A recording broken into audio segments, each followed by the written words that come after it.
मित्रांनो, आपण कधी तासभर लिफ्ट मध्ये अडकलो तर काय होईल या विचारानेच आपला जीव कासावीस होतो. पण मित्रांनो, अमेरिकेतील एका व्यक्तीने त्याच्या आयुष्याची जवळपास 71 वर्ष एका लोखंडी ड्रम मध्ये घालवली आहेत. संपूर्ण आयुष्य या लोखंडी ड्रम मध्ये घालवणाऱ्या या व्यक्तीचं नाव पॉल अलेक्झांडर असून त्याचे वय 78 इतके होते. काही दिवसांपूर्वीच म्हणजेच 11 मार्च 2024 रोजी पॉल यांनी या ड्रम मध्येच अखेरचा श्वास घेतला. अलेक्झांडर यांना पोलिओ पॉल या नावानेही ओळखलं जातं. पॉल 6 वर्षांचे असताना त्यांना 1952 मध्ये पोलिओ झाला होता. पॉल यांच्या नावावर एक वर्ल्ड रेकॉर्ड देखील आहे. सर्वात जास्त काळ आयर्न लंग मध्ये राहणारा रुग्ण म्हणून त्यांची नोंद गिनीज वर्ल्ड रेकॉर्ड मध्ये करण्यात आली आहे. पॉल यांचा जन्म 10 जानेवारी 1946 रोजी अमेरिकेतील टेक्सास राज्यातील डॅलस या मोठ्या शहरात झाला. खरं तर अर्धांगवायू पोलिओने बाधित व्यक्तीने आयुष्यात इतका लांबचा प्रवास करणं ही आश्चर्याची गोष्ट आहे.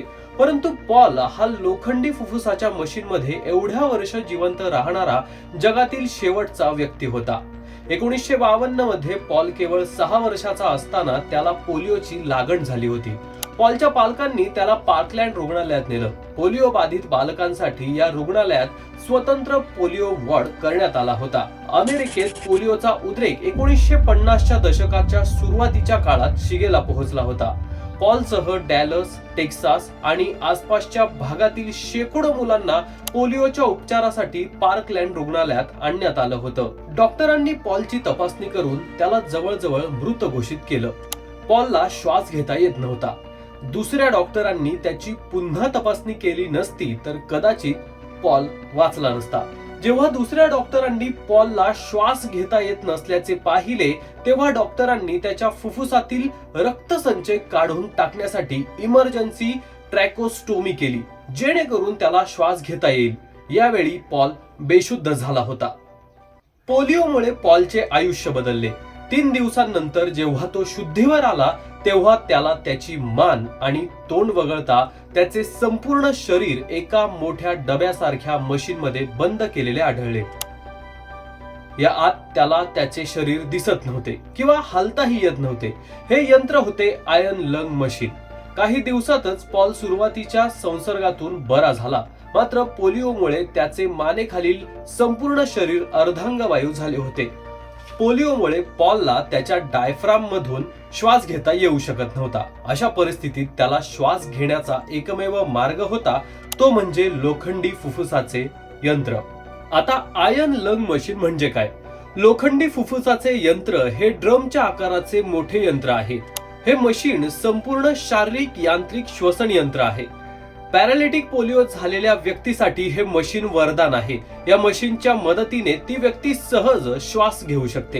हे मशीन रुग्णाच्या फुफ्फुसात ऑक्सिजन भरण्याचे काम करते, ज्यामुळे रुग्ण जिवंत राहू शकतो. परंतु या मशीन मध्ये राहणे ही सोपी गोष्ट नाही.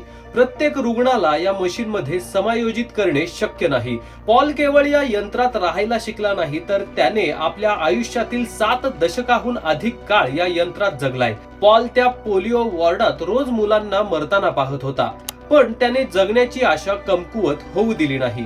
जेव्हा जेव्हा डॉक्टर आणि परिचारिका पॉलची तपासणी करण्यासाठी येत तेव्हा ते म्हणायचे की हे मूल जगणार नाही, येत्या काही दिवसात किंवा क्षणात तो मरेल. हे सर्व ऐकून पॉलला खूप राग आला आणि या गोष्टींमुळे पॉलला जिवंत राहण्याचा हट्ट आणखी दृढ झाला. जेव्हा डॉक्टरांना वाटले की पॉल मरेल तेव्हा त्यांनी त्याला लोखंडी फुफ्फुसाच्या मशीन मध्ये घरी पाठवलं. पण पॉल पराभव स्वीकारणारा नव्हता. स्वतःला जिवंत ठेवण्यासाठी त्यांनी लढा सुरूच ठेवला. खरं तर या मशीनचा शोध 1928 मध्ये लावण्यात आला. मशीनचा शोध लावल्यानंतर 1960च्या आसपास या मशीन बनवणं पुन्हा बंद झालं. दरम्यान या मशीनचा वापर करणारा पॉल हे एकमेव व्यक्ती आहेत. आता अधिक तंत्रज्ञान विकसित झाले तरीही पॉल यांनी याच मशीन मध्ये राहण्याचा निर्णय घेतला. पॉल यांनी एका वृत्तपत्राला दिलेल्या मुलाखतीत म्हणतात, येत्या काळात तंत्रज्ञान विकसित झाले, मात्र मला माझ्या जुन्या मशीन मध्येच राहायचे आहे. मला त्याची सवय झाली आहे असं ते म्हणाले होते. त्यांनी मशीनच्या बाहेर येऊन श्वास घेणंही शिकलं होतं. याला फ्रॉग ब्रीदिंग असंही म्हणतात. मशीनमध्ये राहूनही पॉल यांनी त्यांची स्वप्न साकार केली आहेत. त्यांनी त्यांचे शिक्षणही पूर्ण केलं होतं व एक पुस्तकही लिहिलं होतं. ते त्यांच्या तोंडानी पेंटिंगही करायचे आणि टायपिंगही करायचे. पॉल यांनी शालेय शिक्षण पूर्ण केल्यानंतर महाविद्यालयातून पदवी मिळवली. त्याचबरोबर वकिलीपर्यंतचा अभ्यासही केला. त्यांनी कित्येक वर्ष वकिली केली. 2021 मध्ये दिलेल्या एका मुलाखतीत त्यांनी म्हटलं आहे की मी कधीच हार मानली नाही आणि यापुढेही मानणार नाही. त्यांची ही वाक्य फारच प्रेरणादायी आहेत. मित्रांनो, आम्ही फक्त पॉल यांच्या आयुष्यातील काहीच किस्से तुमच्या समोर मांडले.